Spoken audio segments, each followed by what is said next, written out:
அஸ்ஸலாமு அலைக்கும் வரஹ்மத்துல்லாஹி வபரகாத்துஹு. கண்ணியத்திற்குரிய எல்லாம் வல்ல அல்லாஹுவின் நல்லடியார்களே, அல்லாஹுவின் அருள் பொங்கும் புனிதம் நிறைந்த ரமலான் மாதத்தில் அல் அலா மிக்க மேலானவன் என்கிற சூராவுடைய விளக்கங்களை நாம் பார்த்து வருகிறோம். அதிலே நாம் முதல் 2 வசனங்களை நிறைவு செய்துவிட்டு இன்றைக்கு 3வது வசனத்தை பார்க்க இருக்கிறோம். சப்பிஹிஸ்ம ரப்பிக்கல் அலா, உயர்வான உன் இறைவனின் நாமத்தை துதிப்பீராக. அல்லதி ஹலக ஃபசவ்வா, அவன் படைத்தான், சீராக்கினான், செம்மையாக்கினான். வல்லதி கத்தர ஃபஹதா, வல்லதி கத்தர, கத்தரனா நிர்ணயித்தான் அப்படின்னு மொழிபெயர்த்திருப்பாங்க. பெரும்பாலும் நீங்க பாத்தீங்கன்னா நிர்ணயித்தான். இதுல 2 செய்தி இருக்கிறது. இந்த வசனத்துல 2 விஷயம். மேல உள்ள வசனத்துல எப்படி 2 செய்தியை கலக்க ஃபசவ்வா, படைத்தலும் செம்மையாக்குதல் அப்படின்னு சொன்ன மாதிரி இங்கேயும் 2 விஷயத்தை அல்லாஹ் சொல்றான். ஒன்று கத்தர், இன்னொன்று ஹிதாயத்து, ஹதா. நம்ம பேச்சு வழக்கிலே ஒரு வார்த்தையை பயன்படுத்துவோம், கலா கதிரும்போம். இறைவனுடைய விதிகளை பற்றி சொல்லுகிற பொழுது எல்லாம் அல்லாஹ்வுடைய நாட்டத்துல நடக்கிறது, அல்லாஹ் எல்லாத்துக்கும் விதியை உண்டாக்கி வச்சிருக்கிறான் அப்படின்றத சொல்ற நேரத்துல கலா கதிர்னு சொல்லுவோம்ல, அதே அந்த கதிரில இருந்து வந்ததுதான் இந்த கத்தரை அப்படிங்கிற சொல்லும். நிர்ணயித்தல் அப்படின்னு அதுக்கு மொழிபெயர்க்கப்படுகிறது. நிர்ணயித்தல் அப்படின்னா ஒரு பொருளை படைச்சிட்டு அல்லது ஒரு உயிரை படைச்சிட்டு அதை சீராக, சிறப்பாக, அழகாக, முழுமையாக எப்படி படைச்சா அந்த படைப்பு சிறப்பான படைப்பாக இருக்குமோ அந்த வடிவத்தில் அதை படைச்சாச்சு. அதுக்கு பிறகு கத்தர், தக்தீர் அப்படிங்கிறது என்னன்னா அது எப்படி ரன் ஆகணும் என்பதை தீர்மானிக்கிறது. அந்த படைப்பு எப்படி இயங்கணும், அது எப்படி வாழணும், எப்படி செயல்படணும். ஒரு வானத்தை எல்லாம் படைக்கிறான் என்றால் அந்த வானத்திற்கான வேலை என்ன, அது எப்படி செயல்படணும், அது உள்ளுக்குள்ள இருக்கிற ப்ரோக்ராம்னு சொல்லலாம். ஒரு பூமியை படைக்கிறான்னா அந்த பூமி எவ்வாறு செயல்படணும், மனிதர்களை படைக்கிறான், மனிதர்கள் எவ்வாறு செயல்படணும், மனிதர்களுக்கு உறுப்புகளை படைக்கிறான், அந்த உறுப்புகள் எவ்வாறு செயல்படணும், விலங்குகளை படைக்கிறான், அந்த ஒவ்வொரு விலங்குக்கும் ஒவ்வொரு வகையான செயல்பாடு, ஒன்னையும் அது எப்படி இயங்க வேண்டும் என்கிற அந்த இயங்கும் விதிகளை அல்லாஹ் நிர்ணயிக்கிறான், ஏற்பாடு பண்ணி. இது இப்படிதான். இந்த அல்லாஹ்வுடைய இந்த ஏற்பாடு இருக்குல்ல, இந்த ஏற்பாடு நாம இஸ்லாமிய மார்க்கத்துல, குர்ஆன்ல கற்க வேண்டிய மிக முக்கியமான போதனைகளில் ஒரு முக்கியமான போதனை இது. பல போதனைகள் இதுவும் ஒரு முக்கியமானது. விதிகள், அல்லாஹ் ஏற்படுத்தி வைத்திருக்கிற இந்த பிரபஞ்சத்தில், அல்லாஹ்வுடைய படைப்புகளில் அல்லாஹ் ஏற்படுத்தி இருக்கிற விதிகள் இருக்கிறதே, அந்த விதிகள் நாம கற்றுக்கொள்ள வேண்டிய முக்கியமான ஒரு பாடம். விதிகள்ல 2 வகை இருக்கிறது. முதல் விதி என்ன அப்படின்னு கேட்டா, இப்படி இந்த பிரபஞ்சம் எப்படி இயங்குது, எப்படி ரன் ஆகுது, ஒண்ணு எப்படி இருக்குது என்பதை தெரிந்து கொள்வது. அதையே நம்ம தெரிஞ்சுக்கணும். அதை தெரிந்து கொண்டால் நம்முடைய வாழ்க்கை எளிதாகும். இன்னைக்கு நாம வாழ்ந்துகிட்டு இருக்கிற வாழ்க்கையில ஆதி காலத்து மனிதர்களுக்கு இல்லாத நிறைய வசதிகளை, நிறைய அனுகூலங்களை இன்னைக்கு நம்ம அனுபவிச்சுக்கிட்டு இருக்கிறோம். ஆரம்ப காலத்து மனிதர்கள் இன்னைக்கு வாழ்ந்த மாதிரியெல்லாம் இல்லை. ஒரு 100 வருஷத்துக்கு முந்தி வாழ்ந்த மனிதர்கள் கூட இப்ப நாம வாழ்ற மாதிரியான ஒரு சொகுசு வாழ்க்கையை வாழ்ந்திருக்க மாட்டாங்க. இப்ப நாம சொகுசு வாழ்க்கையை வாழ்வதற்கு என்ன காரணம் தெரியுமா? 2 காரணம். ஒண்ணு இந்த பிரபஞ்சத்தினுடைய விதிகளை மனிதன் கண்டறிந்தான். அல்லாஹ் இந்த பிரபஞ்சத்திற்கு சில விதிகளை கொண்டு படைத்தான். முதல் விஷயம், அல்லாஹ் படைச்சது ஏனோ தானோன்னு படைக்காம, தான் தோன்றித்தனமா படைக்காம, ஒண்ணுக்குள்ளேயும் திட்டமிட்ட ஒரு செயல் திட்டத்தை உள்ள அமைச்சிட்டான் அல்லாஹ். அந்த செயல் திட்டம் இருக்கிற காரணத்தினாலதான் அதிலிருந்து நாம இந்த பிரபஞ்சத்திலிருந்து என்ன நன்மைகளை அடையணுமோ அந்த நன்மைகளை எல்லாம் நம்ம அடைந்து கொண்டிருக்கிறோம். அப்படியான ஒரு விதி இல்லைன்னு சொன்னா நாம் அதை பயன்படுத்த முடியாத ஒரு துர்பாக்கிய நிலை நமக்கு ஏற்படும். 2வது, அல்லாஹ் ஏற்படுத்திய அந்த விதிகளை மனிதன் கண்டுகொள்கிறான். நாம படிக்கிறோம், சிந்திக்கிறோம், கண்டறிகிறோம், அல்லாஹ் இப்படிதான் இதை படைச்சிருக்கிறான், இதனுடைய தன்மை இதுதான், இது இப்படித்தான் போகும் அப்படின்னு தெரிந்து கொள்கிற காரணத்தினால் அதை என் வாழ்க்கைக்கு நான் எப்படி பயன்படுத்துறது, என்னென்ன இடத்துல எப்படி எல்லாம் யூஸ் பண்ணிக்கிறது, அது எப்படி ரன் ஆகும்னு தெரிஞ்ச உடனே அதை என் வாழ்க்கைக்கு எப்படி இம்ப்ளிமெண்ட் பண்றது, நடைமுறைப்படுத்துறது அப்படிங்கிற விஷயத்தை 2ஐயும் இணைச்சு வாழ்க்கையை மேம்படுத்துவதற்கு, இலகுபடுத்துவதற்கு, சிறப்பாக ஆக்கிக் கொள்வதற்கு, நல்ல சொகுசா வாழ்வதற்கு மனிதன் இந்த இயற்கை விதிகளை தெரிந்து கொள்ளணும். ஆக்சுவலி இது இயற்கை விதின்னு சொல்றாங்க, லா ஆஃப் நேச்சர் அப்படின்னு. உண்மையில் இது இயற்கை விதி அல்ல, இறைவனின் விதி. இயற்கைக்குன்னு ஒரு விதி இல்லை, இறைவன் அந்த அந்த படைப்புகளுக்கு என்று ஒரு விதிகளை உண்டாக்கி இருக்கிறான். அது இறைவனின் விதி.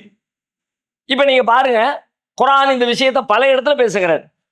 25வது அத்தியாயம் 2வது வசனம். அதுல அல்லாஹ் சொல்றான், وَخَلَقَ كُلَّ شَيْءٍ فَقَدَّرَهُ تَقْدِيرًا. அவன் தான் எல்லா பொருட்களையும் எல்லாவற்றையும் படைத்தான். وَخَلَقَ كُلَّ شَيْءٍ, அனைத்தையும் படைத்தான்.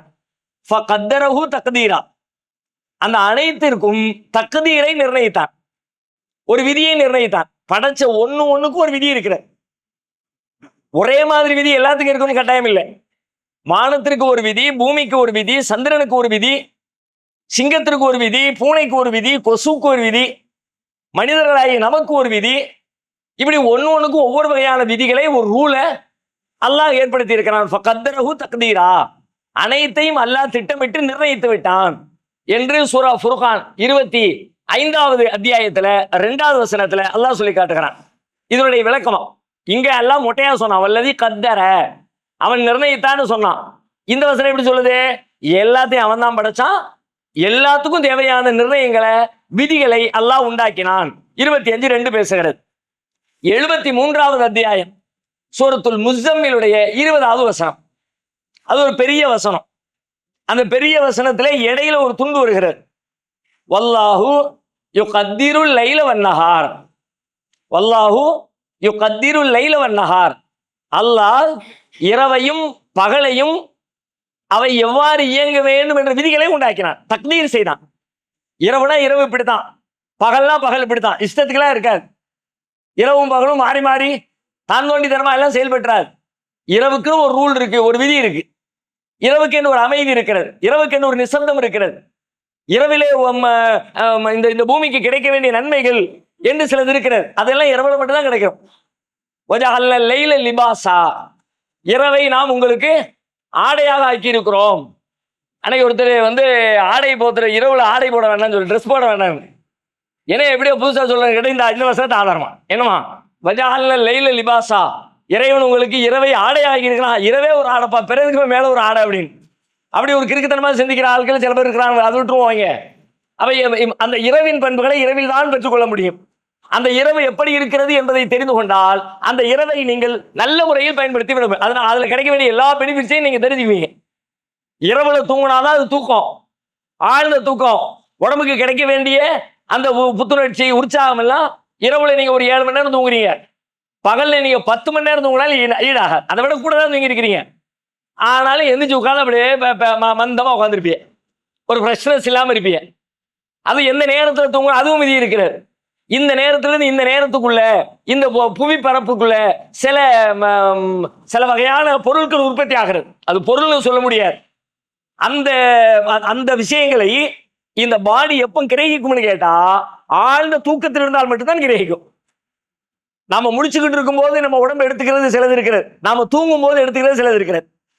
இந்த இந்த இந்த அட்மாஸ்பியர்ல இந்த வளிமண்டலம் இருக்குல்ல, இந்த வளிமண்டலத்துல பல்வேறு பொருட்கள் இருக்கிறது. அது எல்லாமே நமக்கு தேவை. இப்ப பகல் நேரமா இருக்குது, சூரியனுடைய வெளிச்சம் வருகிறது, அதுல இருந்து சில விட்டமின் கதிர்கள் கிடைக்கிறது. அந்த கதிர்கள் எல்லாம் அந்த பகல் நேரத்துல நீங்க முழிச்சிருந்தா தான் உங்களுக்கு கிடைக்கும். பகல் நேரத்துல இந்த தூங்கிக்கிட்டு இருந்தீங்கன்னா அது கிடைக்காது. இரவு நேரத்துல ஒரு 12 மணி, 1 மணி, 2 மணி இந்த நேரம் இருக்குதுல்ல, இந்த நேரத்துல நீங்க தூங்கிக்கிட்டு இருந்தா மட்டும்தான் அது கிடைக்கும். அது தூங்காம நீங்க முடிச்சுக்கிட்டீங்கன்னா கிடைக்காது. பாடியால அதை அப்சர்வ் பண்ண முடியாது, அதை ஈர்க்க முடியாது. அதை உள்ள கரெக்டா இழுக்க வேண்டியது இழுத்துருச்சுன்னா காலையில எந்திரிச்ச உடனே அப்படி தூங்கி எந்திரிச்ச ஃப்ரெஷ்னஸ் இருக்கும்.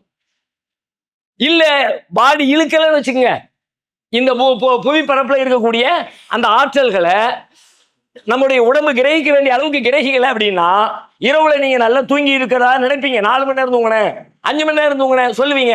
ஆனாலும் காலையில தூக்கமா வருது, தூங்காத மாதிரி ஒரு ஃபீலா இருக்குது, இன்னும் தூங்கணும் போல தோணுமே அப்படின்னு நீங்க சரியா தூங்கல, ஆழ்ந்த தூக்கத்துக்கு வரலன்னு அர்த்தம். அப்ப இதையெல்லாம் மனிதன் கண்டறியணும். இது இறைவன் ஏற்படுத்திய விதி. இரவுக்கு என்று சில விதி, பகலுக்கு என்று விதி, அதுல என்ன நடக்கணும், இதுல என்ன நடக்கணும், எல்லாம் ஏற்படுத்தி இருக்கான். இந்த விதிகளை நம்முடைய அனுபவத்தின் வழியாக, கூர்ந்து கவனிப்பதன் வழியாக, ஆராய்ச்சிகள் செய்வதன் வழியாக, மீண்டும் மீண்டும் சிந்திப்பதன் வழியாக, தொடர்ந்து ஒரே மாதிரியான விளைவுகள் எதிலே ஏற்படுகிறது என்பதை அவதானிப்பதன் வழியாக அல்லாஹ் ஏற்படுத்தி இருக்கிற இந்த பிரபஞ்சத்தினுடைய நியதிகளை, இறைவனின் விதிகளை நாம் கற்றுக்கொண்டால் அதை நம் வாழ்வில் கடைபிடித்து வாழ்வை எளிதாக மாற்றிக்கொள்ள முடியும். அப்படிதான் சொல்லலாம். வல்லாஹு யுகத்திருல் லைல வன்னஹார், இரவுக்கும் பகலுக்கும் அல்லாஹ் ஒரு தக்தீரை ஏற்படுத்தி வைத்திருக்கிறான். இப்படி அல்லாஹ் ஏற்படுத்தின எல்லா லட்சக்கணக்கு கோடிக்கணக்கில் எல்லா படைப்பும் இருக்கிறது. ஒன்றுனை மனிதன் சிந்திக்க ஆரம்பிச்சிட்டான். நீண்ட நெடிய காலமாக மனிதர்கள் சிந்தித்து அதனுடைய வெளிப்பாடு. இப்ப நம்ம உட்கார்ந்துருக்கிறோம், ஃபேன் ஓடுது, ஏசி ஓடுகிறார். இன்னும் அடுத்த மாசம்லாம் வந்துருச்சுன்னா ஏசி போடாமல் உட்கார முடியாது, கடுமையான வெப்பமா இருக்கும், குஷனை தாங்க முடியல. இதே இந்த ஏசி கண்டுபிடிக்கிறதுக்கு முன்னாடி மனிதர்கள் என்ன செஞ்சாங்க? இந்த சம்மரை எப்படி கடந்தாங்க? கோடை காலத்தை, கடும் வெப்பத்தை எப்படி கடந்தாங்க? ஒண்ணுமெல்லாம் செய்யலாம், அவ்வளவுதான். அந்த வெப்பத்தை ஏற்றுக்கொண்டார்கள். அதுக்கு ஒரு மாற்று ரெமெடி இருக்குன்னு உங்களுக்கு தெரியாது. ரொம்ப காந்ததுல ரொம்ப பரபரன்னு இருக்குல்ல அப்படின்னு ஏதோ புலம்பிட்டு போய்கிட்டே இருப்பாங்க. தண்ணியில் ஊற்றுவாங்க, ஈர ட்ரெஸ்ஸை மேலே போட்டுக்குவாங்க, விசிறி வச்சு வீசிக்கிட்டே இருப்பாங்க, சட்டையை கழட்டி போட்டு அப்படி ஹாயா உட்காந்துருப்பாங்க. இப்படிதான் அவங்களால தப்பிக்க முடிஞ்சிச்சு. ஆனா இப்ப நம்ம எதையும் செய்ய தேவையில்லை. தண்ணியில் மேலே ஊற்ற வேண்டியதில்லை, ட்ரெஸ்ஸை மாற்ற வேண்டியதில்லை, இடத்த மாற்றி வெளியில் ஓப்பனில் உட்கார வேண்டிய அவசியம் இல்லை. நாம இருக்கிற அதே இடத்துல ஏசி மிஷினை தூக்கி மாட்டி விட்டாச்சுன்னா குழு குழு குழு குழு குழுன்னு ஊட்டியில் இந்த மாதிரி உட்காந்து விடுவோம். அதுக்கும் தமிழ்ல பேர் வச்சிருக்காம பாருங்களேன், குழு குழுங்க, குழு குழு வசதி செய்யப்பட்டது அப்படின்னு பேரும் நல்லா தான் வச்சிருக்கோம். இப்ப இது எப்படி வந்ததுன்னு நினைக்கிறீங்க? இது இந்த மிஷின் செய்து நீங்க நினைக்கிறீங்களா? மிஷின் ஒண்ணும் இல்லை. இங்க இயற்கையுடைய அல்லாஹ்வுடைய விதி ஒண்ணு இருக்கிறது. இங்க காத்து என்ன, காத்துல ஈரப்பதம் என்ன, காற்றினுடைய வெப்ப அளவு என்ன, காற்றினுடைய திசை என்ன, இது எல்லாம் சொல்லி வச்ச மாதிரி ஆதி காலத்துல இருந்து இன்னைக்கு வரைக்கும் ஒரே மாதிரி இருக்குது. அதை மனுஷன் கண்டுபிடிக்கிறான். அப்படின்னா இந்த இடத்துல இப்படிதான் இருக்குது. நாம இப்படி ஒரு வேலையை செஞ்சா அங்க இருக்கிற வெப்ப காத்தை வெளியே எடுத்துடலாம், இப்படி ஒரு வேலையை செஞ்சா அதுல இருக்க உஷ்ணத்தை குறைச்சிடலாம், இப்படி ஒரு வேலையை செஞ்சா அதை ஒரு குளிரூட்டப்பட்ட ஒரு சூழலை நாம உண்டாக்கிடலாம் அப்படின்னு இந்த விதிகளை கண்டறிந்த காரணத்தினால்தான் ஏசி என்பது கண்டுபிடிக்க முடிஞ்சிச்சு. அவன் மிஷினை கண்டுபிடிக்கல. மிஷினை எப்படி கண்டுபிடிச்சாங்கன்னா இந்த இயற்கை விதிகளை கண்டறிந்தால் அதுக்கு இதை செஞ்சா வேலை முடிஞ்சிருச்சு அப்படின்னு ஒரு பதில். அதான் ஃபேன் ஓடுகிறது, ஃபேன்ல இருந்து காத்து வருகிறது, நம்ம சொகுசா ஃபேனை போட்டு உட்காடுறோம். அப்போ முதல்ல இங்க எல்லா இடத்துலையும் காத்து இருக்குங்கிறத கண்டுபிடிச்சான். அந்த காத்தை படி தள்ளி விட்டோம்னா மேலே வந்து படுங்கிறத கண்டுபிடிச்சான். காத்து தான் இருக்குது. இந்த காத்தை எப்படி நமக்கு பயன்படுத்துகிறது? இந்த ஏரியா முழுக்க காத்து இருக்குது. இதை கண்டறிவதற்கு பல ஆயிரம் ஆண்டுகள் ஓடிடுச்சு தெரியுமா மனித குல வரலாற்றுல. நாம இருக்கிற எல்லா இடத்துலையும் ஒரு ரூமுக்குள்ள இருக்கிறோம், அந்த ரூம் முழுக்க காற்றால் நிரம்பி இருக்கிறது. நீண்ட நெடிய கால மனிதனுக்கு தெரியவே செய்யாது, ஒண்ணுமே இல்லம்மா. ஆனா இன்னைக்கு உள்ள விஞ்ஞானிகிட்ட கேட்டா லட்சம் இருக்குமா இப்ப நம்மளை சுத்தி. அவ்வளவு விஷயம் இருக்குது, அவ்வளவு பாக்டீரியா இருக்குது.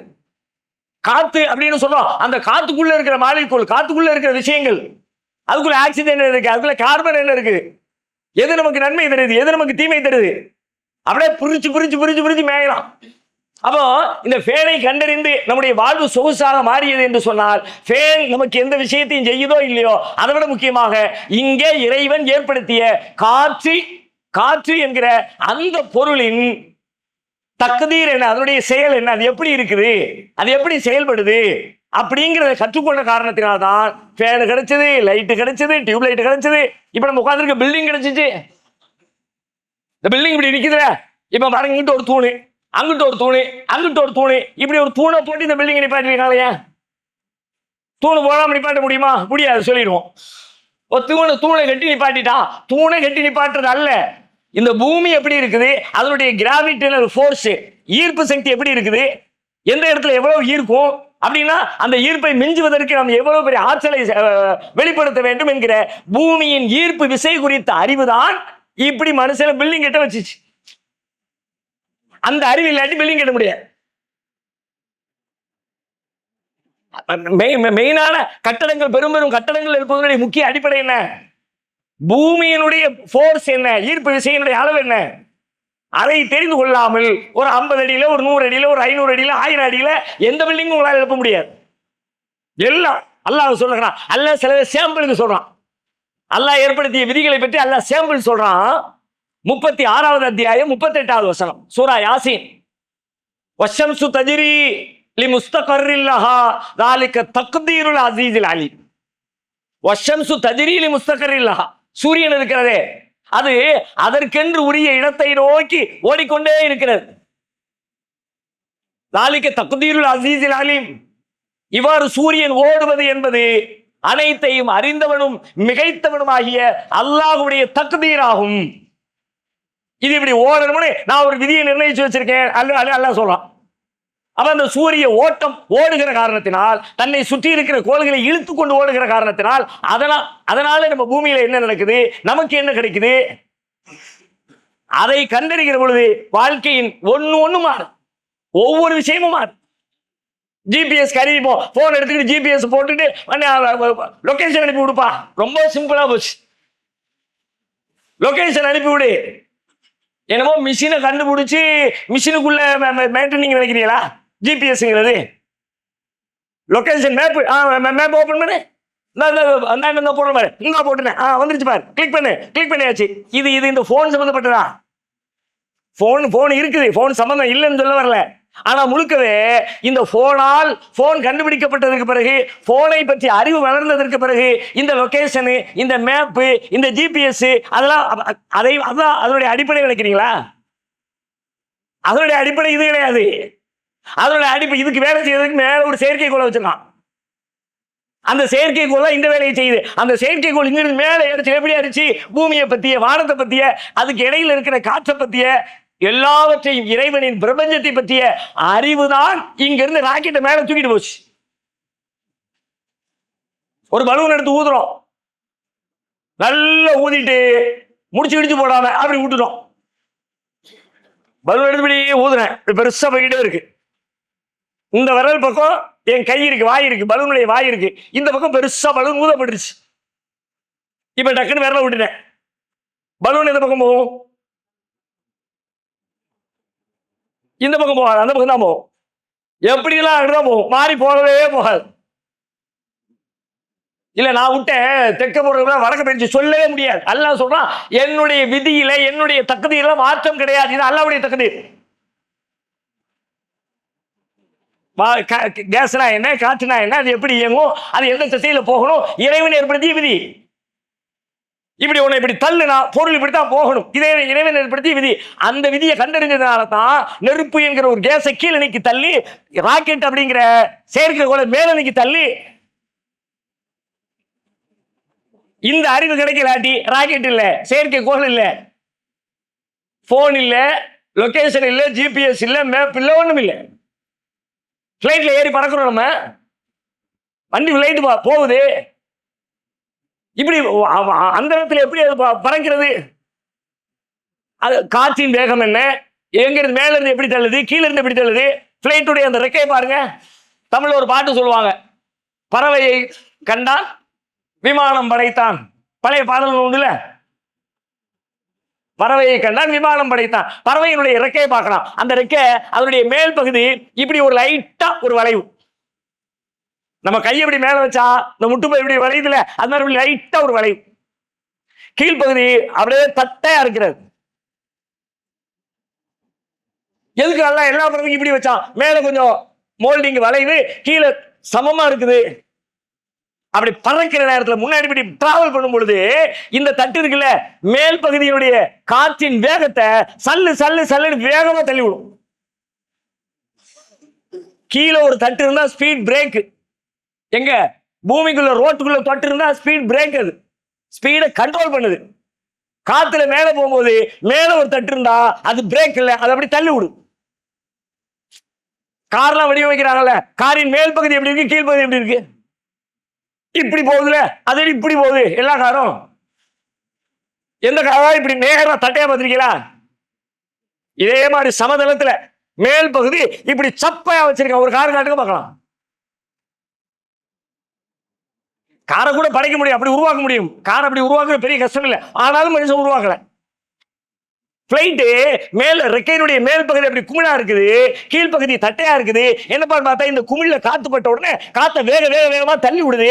காத்த வேகமா அப்படி தள்ளுற உடனே மேல் பகுதியில் இருக்கிற காத்து இல்லாததுனால சங்கினி மேலைக்கு போறதுக்கு ஈஸி ஆயிடுது.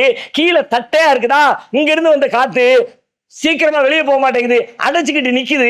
அது என்ன பண்ணுதுன்னா கீழே விடாம இப்படி மேலைக்கு தள்ளிக்கிட்டே இருக்கு. இது மேல தள்ளுது, அது மேல உள்ள இடத்தை கிளியர் பண்ணுது, வண்டி மேலைக்கு ஸ்மூத்தா பறந்துகிட்டே இருக்கு.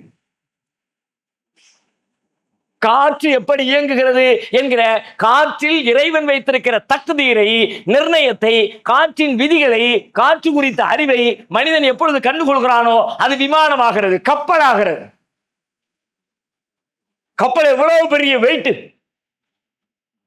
இந்த ஆபரகாம் கப்பல் அடிச்சான வெயிட், அதெல்லாம் பெரும் ஊர் நகரம், பெரிய சிட்டின்னு சொல்லணும். ஒரு பெரிய சிட்டி கப்பலை கடல்ல மிதக்குதுங்க. எப்படிங்க சிட்டியை மிதக்க விட? நீங்க இத்தனோடு இந்த போனதுக்கு கொண்டு போடுங்க. இதை 150 200 கிராம் இருக்குமா, 300 கிராம் இருக்குமா? இதை போடுங்க, இது மிதக்குமா? கடல்லே கொண்டு போடுங்க, அலையெல்லாம் இருக்கதான் செய்யுது, மிதக்குமா? இது இந்த மைக்க தூக்கி போடுவோம், இரும்பு தான். அந்த வெயிட்டோட கம்பேர் பண்ண இந்த வெயிட் ஒண்ணுமே இல்லை. மில்லியன் கணக்கில் டன்னு, அவ்வளவு வெயிட். அது அம்மாவும் பெரிய கப்பல் தண்ணிகளை மூழ்காம மிதக்குது. இது அம்மா மைக்கு, இத்தனோடி போனு, இத்தனோடி பொடி கல்லு, டப்புன்னு உள்ள நீங்க இறங்குறியா?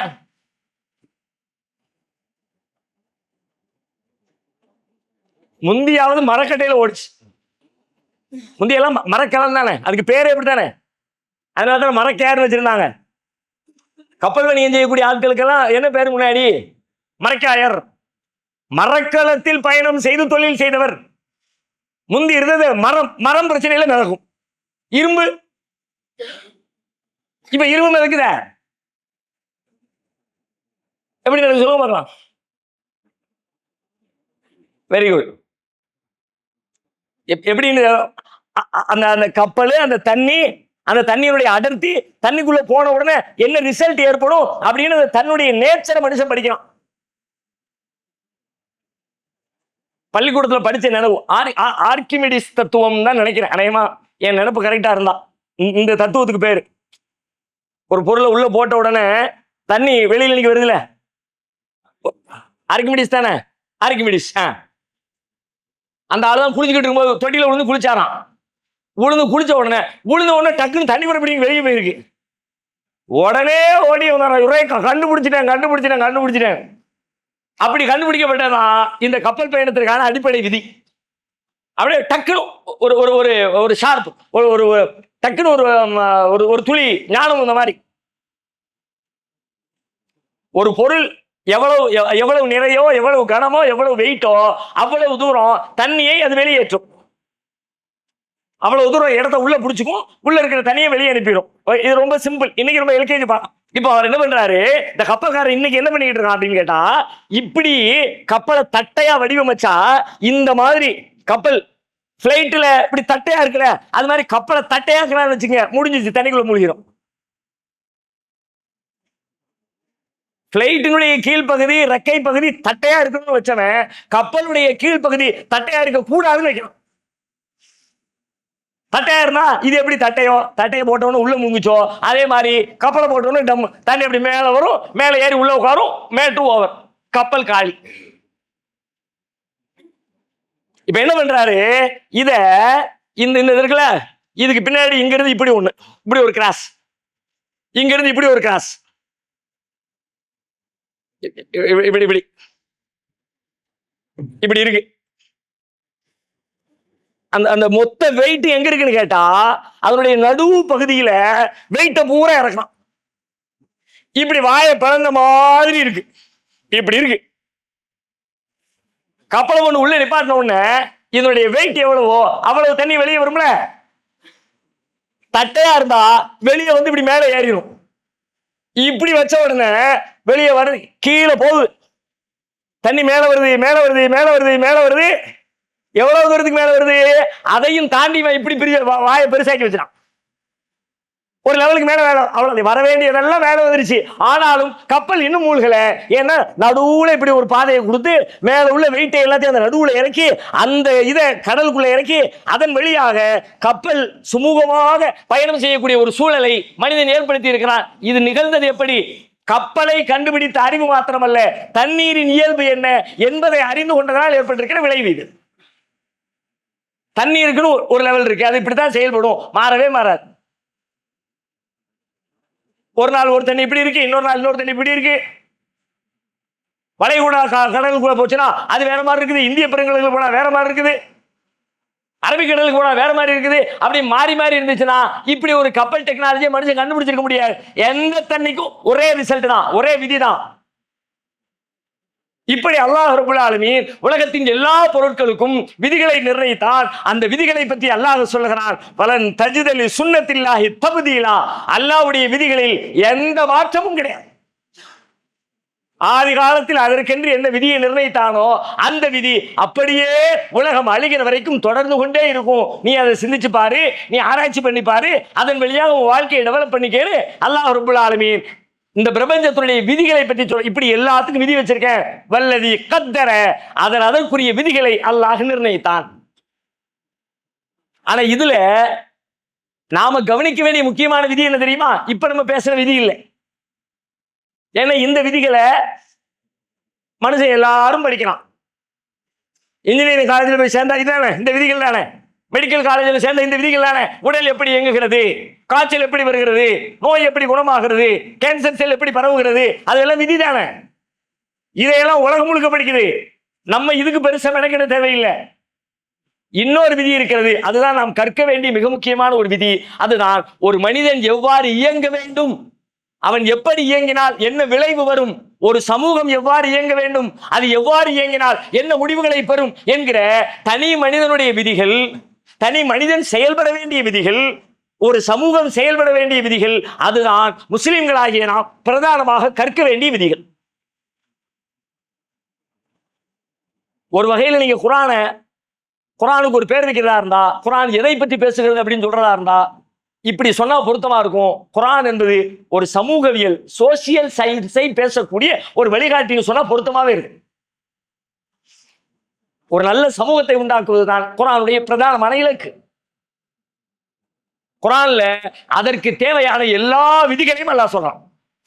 அந்த விதியில உள்ள சின்ன கரெக்ஷன் என்ன தெரியுமா?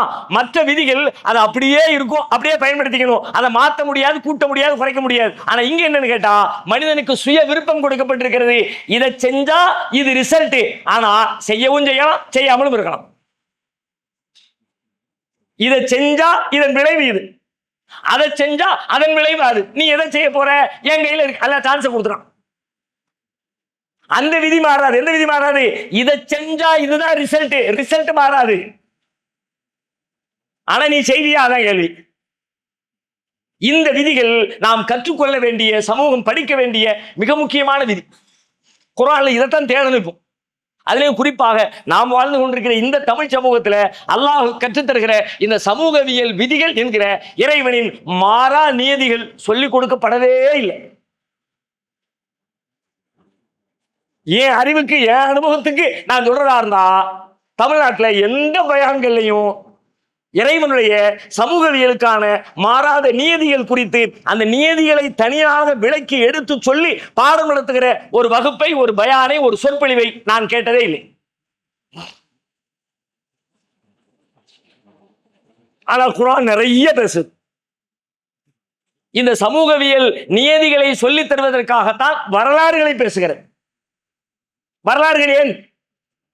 குர்ஆன்ல நிறைய வரலாறு இருக்குதுல்ல, பக்கத்துக்கு பக்கம் வரலாறு இருக்குல்ல. வரலாறு இல்லாத சூறாவே கிடையாது குர்ஆன்ல. அல்ஹம்து சூறால இருந்து குல்லு ரப்பின் நாஸ் வரைக்கும் எந்த சூறாவை எடுத்துங்க, ஆக சின்ன சூறா இன்னாத்தையாக்கல் கௌசர் வரைக்கும் வரலாறு பேசப்படாத சூறாவே குர்ஆன்ல கிடையாது. ஏன் இப்படி வரலாறுக்கு முக்கியத்துவம்? வரலாறு என்பது நம்முடைய பார்வையில லாஸ்ட் சப்ஜெக்ட் தானே, ஹிஸ்டரியா அப்படித்தானே. அது என்னமோ ஹிஸ்டீரியா மனநோய் மாதிரி அப்படிதானே வச்சிருக்கோம். ஆனா அல்லாஹ் வரலாற்றை முக்கிய இடம் கொடுத்து வச்சிருக்கான். எல்லா அத்தியாயத்திலையும் பேசுறான். அல்ஹம்து சூரா எடுத்துங்க, ஸிராத்தல் லதீன அன்அம்த அலைஹிம் கைரில் மக்தூபி அலைஹிம் வலல்லாலீன். இறைவா எங்களுக்கு நேர்வழியை காட்டு, யார் மீது கோபப்பட்டாயோ அவர்களின் வழி அல்ல, வழிகட்டு போனவர்களின் வழியும் அல்ல. அப்படின்னா வழிகேடர்களுடைய வரலாறு, இறைவனின் கோபத்திற்கு ஆளானவர்களின் வரலாறு அப்படி ஷார்ட்டா டச் பண்றாங்க.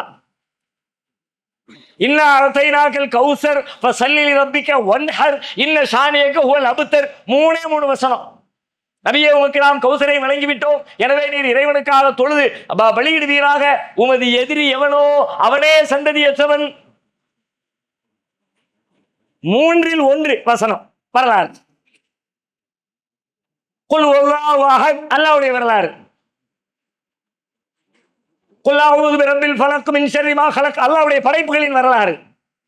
குல் அஊது பிரப்பின் நாஸ் மலிக்கின் நாஸ் இலாஹின் நாஸ் மின் ஷர்ரில் வஸ்வாஸ் மனிதர்களின் மனங்களை குழப்புகிற ஷைத்தானின் வரலாறு.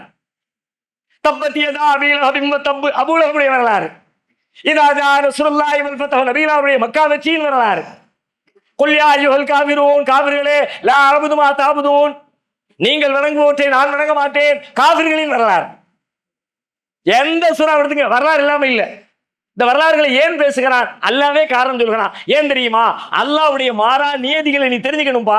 அல்லாஹ் ஒரு குறிப்பிட்ட காலத்துல, ஒரு குறிப்பிட்ட நேரத்துல, குறிப்பிட்ட மனிதர்களுக்கு ஒரு குறிப்பிட்ட நேரத்துல எப்படி அல்லாஹ் நடந்துகிட்டானோ அந்த சூழல்ல அதே மாதிரி சூழல் வரலாற்றுல திரும்ப வருகிற பொழுது அப்ப எப்படி நடந்துகிட்டானோ அப்படித்தான் இப்பவும் நடப்பான். இப்ப உனக்கு என்ன ஒண்ணு ரொம்ப வேலை ரொம்ப சிம்பிள். அதே மாதிரி சூழல் வந்தா அல்லாஹ் இப்படித்தான் நடப்பான் புரிஞ்சுக்க. அல்லாஹ்வுக்கு பிரியப்படுற மாதிரி வாழ்ந்துக்க, எது சரியான ரூட்டோ செஞ்சுக்க. இதை சொல்லி தர்றதுக்கு தான் வரலாறு. இறைவனின் மாறா சமூகவியல் நியதிகளை ஒரு தனி மனிதன் அவனுடைய வாழ்க்கையில் கடைபிடிக்க வேண்டிய நீதிகளை நீ எதை செய்தால் என்ன ரிசல்ட் அதை சொல்லி தரதான். இதை அவன் செஞ்சாரு, அதனால அவருக்கு இந்த ரிசல்ட். குர்ஆன்ல ஒரு இடத்துல அல்லாஹ் சொல்றான், யா பனி ஆதம், ஆதமுடைய மக்களே, லா யஃப்தினன்னகும் ஷைத்தான் கமா அக்ரஜ அபவைக்கும் மினல் ஜன்னதி. ஷைத்தான் உங்களை குழப்பி விட வேண்டாம். கமா அக்ரஜ அபவைக்கும் மினல் ஜன்னா, உங்கள் பெற்றோர் இருவரையும் சுவர்க்கத்திலிருந்து குழப்பி வெளியேற்றினானே அதுபோல ஷைத்தான் உங்களை குழப்பி விட வேண்டாம். நம்ம எந்த சொர்க்கத்தில் இருக்கோம், நம்மளை எப்படி குழப்புவோம்? நம்ம தான் பூமிக்கு வந்துட்டோமே, ஆதம் நபி பூமிக்கு வந்தாங்களே. ஆனா இங்க பயன்படுத்துற வார்த்தையை பாருங்க, லா யஃப்தினன்னகும் ஷைத்தான் கமா அக்ரஜ அபவைக்கும் மினல் ஜன்னா, சுவர்க்கத்தில் உங்கள் பெற்றோர் இருவரையும் அவன் குழப்பியதை போல உங்களை குழப்பி விட வேண்டாம். அதுபோல ஒரு சூழல் இங்க வரும். அந்த மாதிரி சூழல்ல அவங்க எடுத்த முடிவை நீ எடுத்தா அல்லாஹ் அவங்கள்ட்ட எப்படி நடந்துட்டா அப்படி ஓட நடந்துவான். இதுக்கு குர்ஆனுடைய மொழியில் பயன்படுத்துற வார்த்தை என்ன தெரியுமா? குர்ஆன் இதை சொல்வதற்கு பயன்படுத்துகிற சொல் என்ன அப்படின்னா சுன்னத்.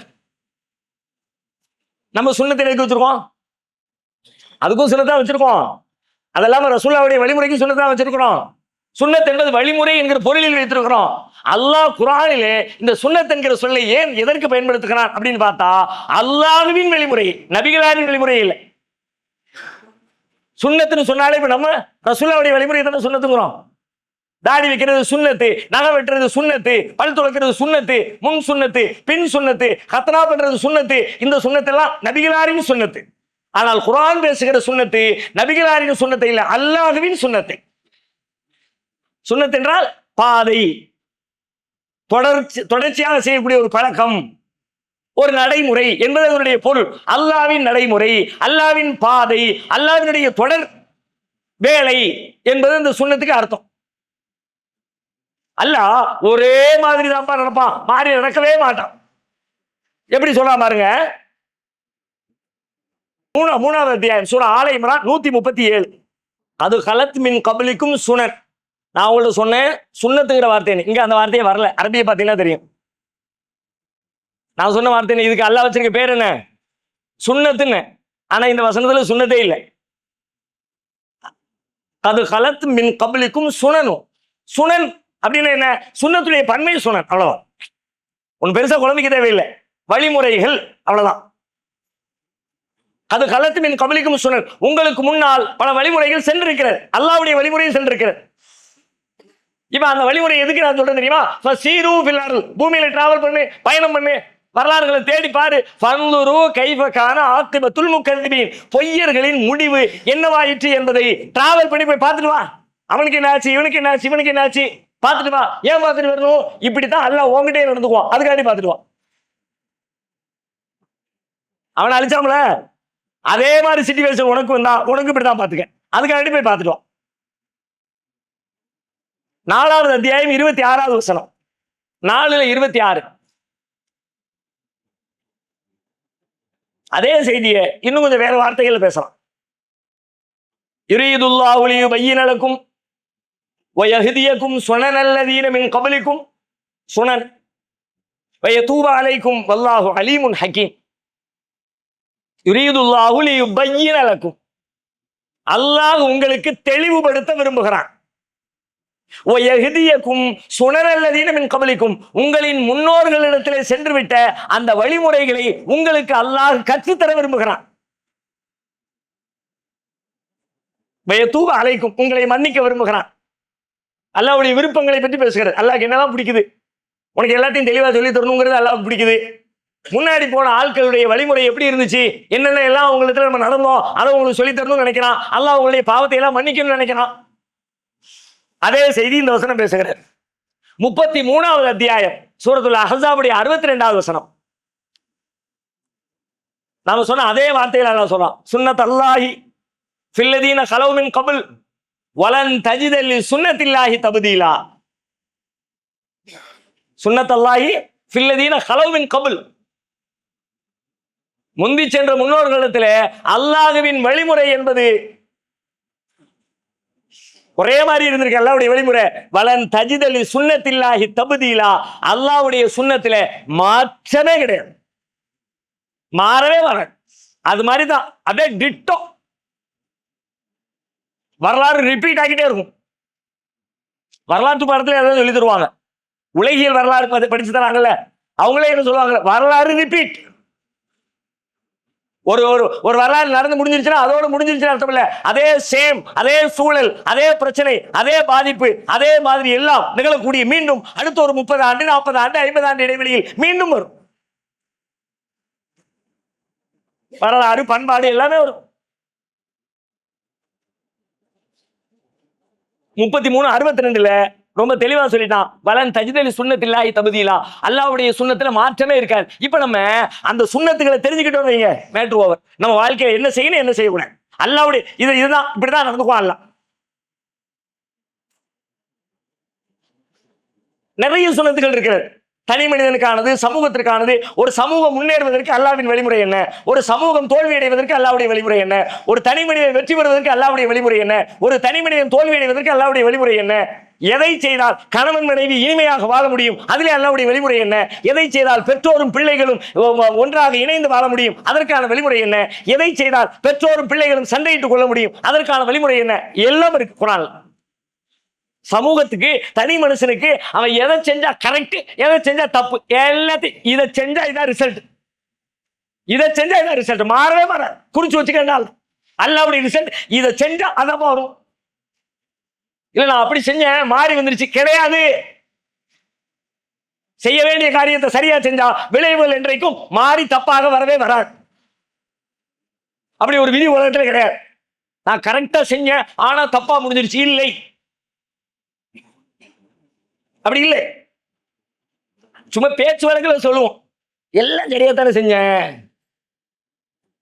அந்த அந்த இழுப்புலே தெரியும் என்னமோ மிஸ் பண்ணியிருக்கோம் போல இருக்கு, என்னமோ தப்பா செஞ்சிருக்கும் போல இருக்கு. திடீர்னு ஒரு நாள் வீட்டு சாப்பிட்டு ஒரு மாதிரி இருக்க, எப்போதும் நீ வைக்கிற மீன் குழம்பு மாதிரி இல்லையே, இல்லையே கரெக்டா தானே எல்லாம் பண்ணுனேன், கரெக்டா பண்ணிருந்தா அதே ரிசல்ட் வந்திருக்கும். ஏற்கனவே என்ன ரிசல்ட் அந்த ரிசல்ட் தான், மாறவே மாறாது. இப்ப அந்த ரிசல்ட் வரலாட்டி ஒண்ணு மல்லியை மாத்திட்ட, அல்லது புளியை மாத்திட்ட, அல்லது உப்பை கூட்டிட்ட, அல்லது உப்பை குறைச்சிட்ட, ஊற வைக்க வேண்டியது ஊற வைக்கல, அரை மணி நேரத்தை 7 நிமிஷம் ஆக்கிட்ட, என்னமோ மிஸ்டேக் பண்ணிட்ட. காரணங்கள் சரியாக இருந்தால் விளைவு சரியாகத்தான், காரணங்கள் தவறாக இருந்தால் விளைவு தவறாகத்தான். காரணம் சரியாக இருந்தது, விளைவு தவறாகி விட்டது, கிடையவே கிடையாது. காரணம் தவறாக இருக்கிறது, விளைவு சரியாகி விட்டது, கிடையவே கிடையாது. அல்லாஹ்வுடைய விதியில இப்படின்னா இப்படிதான். இப்படி நிறைய இருக்கிறது. அதுல ஒண்ணு பார்ப்பேன். ஒண்ணு என்ன அப்படின்னா, உலகத்துல எந்த ஒரு நிகழ்வும் காரணம் இன்றி விளைவுகள் இல்லை. காரணமே இல்லாம எந்த ஒரு காரியமும் நடக்கிறதுக்கு, எந்த ஒரு விளைவு ஏற்படுவதற்கு அதுக்கு முன்னாடி ஒரு காரணம் உண்டு. இந்த காரணத்தினால தான் அந்த விளைவு ஏற்படும். காரணமே இல்லாம விளைவு ஏற்பட்டுச்சு அப்படி உலகத்தில் எதுவும் கிடையாது. இது அல்லாஹ்வுடைய விதி. அல்லாஹ்வுடைய விதியில் முக்கியமான ஒரு விதி, எந்த ஒரு ரிசல்ட்னாலும் அதுக்கு பின்னாடி அந்த ரிசல்ட்டை உண்டாக்குகிற ஒரு செயல், ஒரு காரணம் அதன் பின்னால் இருக்கும். அந்த காரணத்தை செயல்படுத்தினால் இந்த விளைவு ஏற்படும். இல்லைன்னா அதை நான் செய்யவே இல்லை ஆனால் இந்த விளைவு ஏற்பட்டுச்சு என்று உலகத்தில் யாரும் சொல்ல முடியாது. ஏனெனில் இறைவனுடைய நியதி அப்படி இல்லவே இல்லை. உதாரணத்துக்கு பார்ப்போமே, நபி ஸல்லல்லாஹு அலைஹி வஸல்லம் மக்காவுல ஆரம்ப காலத்துல பயங்கரமான நெருக்கடிகளுக்கு மத்தியில் வாழ்ந்துகிட்டு இருக்கும்போது ஒரு நாள் காபத்துல்லாவுல அங்க இருக்கிற திண்டுல சாஞ்சி படுத்திருக்கிறாங்க. ஹப்பாப் ரலியல்லாஹு அன்ஹு வர்றாங்க. வந்து சொன்னாங்க, ரொம்ப ஃபேமஸான ஹதீஸ் அது. வந்து ரசூலுல்லாஹ்ட்ட சொல்றாங்க, அல்லாஹ்வுடைய தூதரே, அலா தஸ்தன்சுரலனா அலா ததுல்லாஹ் லனா, எங்களுக்காக உதவி தேடக்கூடாதா? அல்லாஹ்விடத்துல துஆ செய்யக்கூடாதா? எவ்வளவு சிரமப்படுறோம், அடிக்கிறானுவோ, உதைக்கிறானுவோ, கொல்லுறானுவோ. பிலால்லாம் படுற பாட பாருங்க, அப்படியே சுடு மணல்ல போட்டு பொசுக்கிறாங்க. அல்லாஹ்விடத்துல கேட்க கூடாதா? இப்ப நபிகளார் என்ன செஞ்சிருக்கணும், என்ன செஞ்சாங்க? என்ன செஞ்சா ரொம்ப ஈஸியான வேலை என்ன? வரலாறு போனாங்க. இப்ப நடந்த நிகழ்வு என்ன? முதல்ல துஆ செய்யறாங்க. உடனே ரசூல் ஸல்லல்லாஹு அலைஹி வஸல்லம் தல்ல தொப்பி தூக்கி போட்டு ஆமீன் ஆமீன் எங்கள் மக்கள் படுற துன்பங்களை பார்த்து அப்படின்னு துஆ செஞ்சாங்களா? அவ்வளவுதானே கேட்டார் அவரு. துஆ செய்யுங்களேன், அல்லாஹ்விடத்துல உதவி கேளுங்களேன், கேட்டுதான் வேலை முடிஞ்சிருச்சுல. ரசூலுல்லாஹ் துஆ செய்யல. வேற என்ன செஞ்சாங்க? அவங்க சொன்ன மாதிரி தான் ரசூலுல்லாஹ் ஒரு வரலாறு பேசுறாங்க. முன் சென்ற சமூகத்துல அந்த வரலாறு சொல்லுங்க பார்க்கலாம். முன் சென்ற சமூகத்துல ரம்பத்தை வச்சு அறுத்தாங்க. அவனுடைய மார்க்கத்தை விட்டு அதை அவனும் திருப்பல. இரும்பு சீப்புகளாக கிழிச்சாங்க. அப்பவும் சரியா இருந்தாங்க. நீங்க என்னமோ பெருசா என்னப்பா பெருசா அனுபவிச்சிட்டியா? ஆல்ரெடி அது அப்படியெல்லாம் சாதாரணமா கிடக்க முடியாது. நம்ம லெவலுக்கு யோசிச்சு பார்த்தோம்னா ஆக பெருசா அவங்க அனுபவிச்ச துன்பம். ஏன்னா ரசூலுல்லாஹ் யாசிர் ரலியல்லாஹு அன்ஹு குடும்பத்தாரை கிராஸ் பண்ணி போகும்போது மன வேதனையோட சபரன் யா ஆல யாசுடைய குடும்பத்தாரை பொறுமையா இருங்க. மக்காவுல எத்தனை வலி, எத்தனை வேதனை, ஒன்றும் பண்ண முடியலையே. இப்படி ஒரு நெருக்கடியில் இருக்கிறவன், அவ்வளவு நெருக்கடி, அவ்வளவு துன்பம். அந்த நேரத்தில் ரசூலுல்லாஹ் துஆ செய்ய சொன்னா துஆ செய்யல. வரலாறு சொல்லி அவங்களை அமைதிப்படுத்துறாங்க. அதோட முடியல, மேலும் பின்னால் வரக்கூடிய எதிர்கால முன்னறிவிப்பு ஒன்றையும் சொல்றாங்க. முன்னறிவிப்பு என்ன சொல்றாங்க? அவசரப்படாதேப்பா, ஒரு நாள் வரும். வல்லாஹி, அல்லாஹ்வின் மீது சத்தியமிட்டு சொல்கிறேன், இந்த விஷயத்தை, இந்த மார்க்கத்தை அல்லாஹ் ஒரு நாள் பூர்ணப்படுத்துவான். கை ஓங்க ஒரு நாளைக்கு. சன்னஹால இருந்து ஹதரமௌத்துக்கு ஒரு பயம் இல்லை, ஒரு அச்சமும் இல்லை. அப்படி ஒரு பெண்மணி டிராவல் பண்ணுவாங்க. அப்படி ஒரு சூழல் வரும். வலாக்கின்னக்கும் தஸ்தாஜிலூன், அவசரப்படுறீங்களப்பா, கொஞ்சம் பொறுத்துக்குங்க. இப்போ நல்ல கவனிங்க. இந்த நிகழ்வுல நபிகளார் பிரார்த்தனை செய்ய சொல்லி அவர்களுக்கு கோரிக்கை வைக்கப்படுகிறது. பிரார்த்தனை செய்திருந்தால் கோரிக்கை கேட்டவர் மனதிருப்தியோடு போயிருப்பாரு, அதுவே போதுமானது. நபிகளார் கடைசி வரைக்கும் பிரார்த்தனை பண்ணவே இல்லை, துஆ செய்யவே இல்லை. என்ன காரணம்? அதுல இருக்கிற ஹிக்மத் என்ன, ஞானம் என்ன?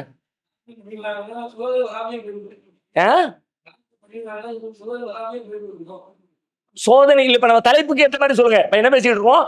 காரணம் இல்லாமல் விளைவுகள் ஏற்படாது. அல்லாஹ்வுடைய நீதியில ஒரு நியதி, ஒரு விளைவு ஏற்படணும்னா அதுக்கு ஒரு காரணம் இருக்கு. இந்த காரணத்தை செஞ்சாதான் அந்த ரிசல்ட் வரும்.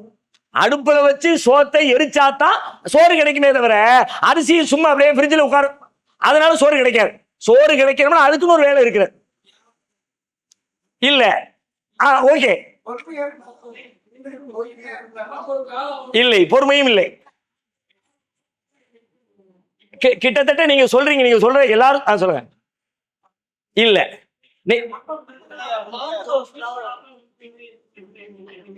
கிட்டத்தட்ட நீங்க சொல்றீங்க. ஆனா ஓகே, நான் பாயிண்ட் பண்ணி சொல்ல விரும்புறேன். நீங்க சொல்ற கருத்து கரெக்ட் தான். துவா செய்யணும்னா வெறுமன துவா ரசூலுல்லாஹ்ட்ட கிடையாது. துவாவில எல்லாம் எனக்கு அதை தந்துடுறல்ல, நல்ல ஆட்சியாளர்களை தந்துடுறல்ல, நல்ல சுகத்தை தந்துடுறல்ல, நல்ல செல்வத்தை கொடுத்துடல, சும்மா வாய்க்கு வந்துச்சுன்ற காட்டி உட்காந்து கேட்கறதுவா அப்படி கிடையாது. இப்ப நம்ம அப்படிதான் கேட்கறோம், கேட்டு வைக்கிறது தானே. அதுல என்ன, இந்த இஃப்தார் நேரத்தில் போய் பாருங்களேன், பள்ளிவாசல்கள்ல துவா ஓடுதுல. நான் ஒரு பள்ளிவாசல் போய்கிட்டு இருக்கிறேன், அங்க ஒரு நீண்ட துவா ஓதுவாங்க, ஒரு 10 நிமிஷம் இஃப்தாருக்கு முந்தி ஒரு பிரார்த்தனைகள் ஓடும், தமிழ்லயே கேட்கிறாங்க. நம்ம அரபியில கேட்டுக்கிட்டு இருந்தோம், இப்ப முழுமையாக தமிழ்லயே பிரார்த்திக்கிறாங்க. ஆனா கேட்கறதுல அவர்கள் அதற்காக ஏதாவது ஒரு துரும்பை அசைத்த ஒரு நிகழ்வு இருக்குமான்னு பார்த்தா ஒரு 150 கேட்டாங்கன்னா அதுல ஒரு 2, 3, 4 அவங்களோட சம்பந்தப்பட்டு அவங்க அதுக்குன்னு ஒரு வேலையை செஞ்சிருப்பாங்க. மற்ற எதுவுமே அவங்களுக்கு சம்பந்தமே இல்லாம வெறும் மொட்டை பிரார்த்தனை, அவங்க வேலையும் செய்ய மாட்டாங்க. ஆனா ரிசல்ட் கேட்கிறாங்க, வேலை செய்யாம ரிசல்ட் கேட்கிறது. யாரெல்லாம் எனக்கு செல்வத்தை கொடு, கடை இல்ல, தொழிலுக்கு போகல, பகல் பூரா வீட்டில் படுத்து தூங்கியாச்சு, சாயங்காலம் 5 மணிக்கு மைனர் மாதிரி எந்திரிச்சு வெள்ளை சட்டை போட்டுட்டு அப்படியே சென்ட் அடிச்சுட்டு வெளியே வந்து நின்றுக்கிட்டு யாரெல்லாம் பறக்கத்தை கொடு, பொட்டனில் அடிச்சு பத்திடுவான்ல. பறக்கத்தை கேளு, எப்ப கேளு தெரியுமா? காலையில எந்தி வேலைக்கு போ, முறையா நில்லு, சம்பாதிக்க கடையை தர, வியாபாரம் பாரு, எல்லாத்தையும் பார்த்துட்டு யாரெல்லாம் பறக்கத்தை கொடு, அதுதான் எல்லாம் ஏற்றுவோம். ஒரு வேலையும் செய்யாம மொட்டை யாரெல்லாம். இப்ப ரசூலுல்லாஹ் இப்போ எதுக்கு கவர்மெண்டை அமைப்பதற்கு, இந்த பிரச்சனையை தீர்ப்பதற்கு, கைகள் ஓங்குவதற்கு மக்காவில் இருக்கிற காலத்தில் ஒரு வேலையும் பார்க்கல ரசூலுல்லாஹ். துவா செய்யல, அதுக்காக நிப்பாட்டிட்டாங்க. இப்ப நம்ம அந்த வேலையை செய்யலப்பா, கொஞ்சம் வெயிட் பண்ணி செய்வோம். இதே விஷயத்தை கேட்போம், எப்ப கேட்போம் தெரியுமா? மதீனாவுக்கு வந்ததுக்கு பிறகு அப்ப கை தூவாங்க. எல்லாம் அங்கங்க மக்கள் துன்பப்படுறாங்க, அந்த துன்பத்தை நீக்கி ரஹ்மானே.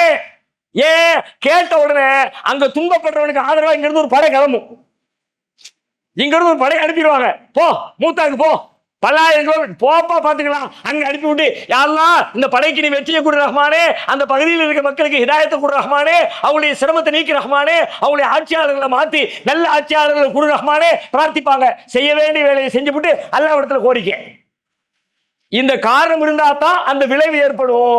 இந்த காரணம் இல்லாம நீங்க தலைகீழ குட்டிக்கரணை அடிச்சாலும் சரிதான், தஹஜ்ஜத் நேரத்துல எந்திரிச்சு கேட்டா கேட்கறது அங்கீகரிக்கப்படும், நோன்பு திறக்கிற நேரத்துல கேட்டா கேட்கறது அங்கீகரிக்கப்படும், காபாவை பார்த்தவொன்னு கேட்டா கேட்கறது அங்கீகரிக்கப்படும். இப்படியெல்லாம் என்னெல்லாமோ வச்சுக்கோம். நான் மொத்தமா மறுக்கிறதுக்கு சொல்லல, சிலது மறுக்கப்பட வேண்டியது அதுக்குள்ள இருக்குது. காபாவெல்லாம் ரொம்ப வினோதம். காபாவுக்கு பார்த்தீங்களா, உங்களாக போறவங்க ஹஜ்ஜுக்கு போறவங்க சொல்லி அனுப்புவாங்க தெரியுங்களா, காபா பார்த்த உடனே கேட்கறதுவா. அதனால தூரத்துல இருந்து பார்த்துடக்கூடாது, அப்படியெல்லாம் பார்க்க விட மாட்டாங்க. ஏன் தலை கீழே குனிக்கிட்டே போங்க, அப்படி கிட்ட போனோட அந்த பிரம்மாண்டத்தை பார்க்கிற மாதிரி நேராக போனோட முழுசா பார்க்கணும். ஓகே சரி, அது கூட ஒரு உணர்வு சார்ந்து ஏத்துக்கலாம். பார்த்த உடனே கேட்கற துவா ஏத்துக்கப்படும். அதனால என்ன பண்ணு, யா அல்லாஹ் இனிமே என் வாழ்நாளில் கேட்கிற எல்லா துவாவையும் ஏத்துக்கிறப்பே போடு. அல்லாஹ்வை லாக் பண்ணி பூட்டியாச்சு ரூம்குள்ள போட்டு. காபா பார்த்தோன்னு ஏத்துக்கல, இப்ப கேட்டாச்சு எல்லாத்துக்கும் ஏத்துக்க. இப்ப அல்லா திருன்னு முடிப்பான். அப்படியா காலத்துக்கும் கேட்கற துவாவை பூரா ஏத்துக்கணும். என்ன பண்றது, அல்லாவுக்கு ஏத்துக்கிறது பெரிய விஷயம் இல்லை, அதை செய்யறதுக்கு அல்லாவுக்கு சிரமம் இல்லை. ஆனால் அல்லாஹ் செய்வானா, அல்லாவின் விதி எப்படி செயல்படுமா?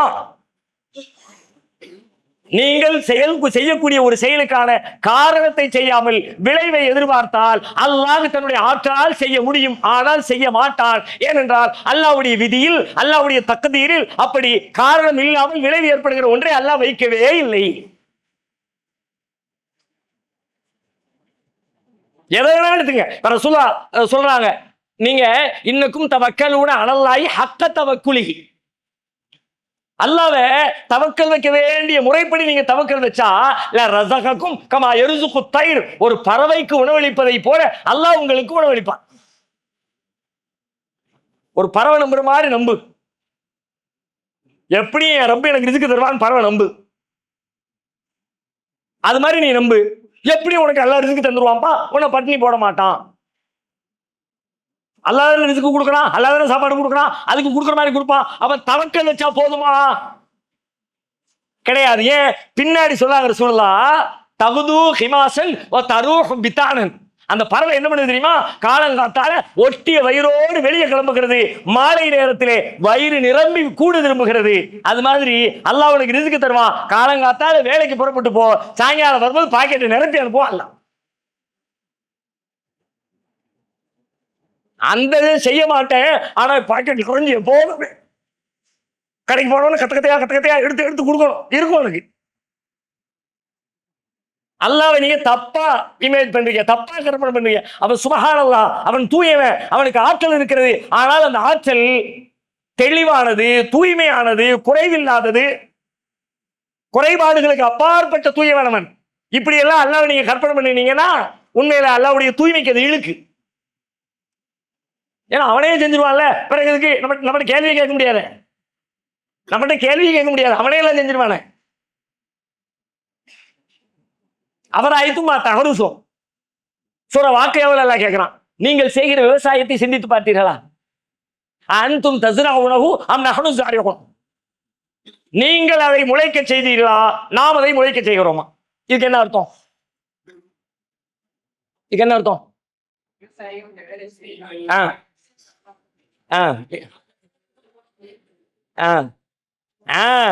இப்ப நம்ம ரெண்டாவது கேள்வியை மட்டும் மைண்ட்ல வச்சுக்குவோம்.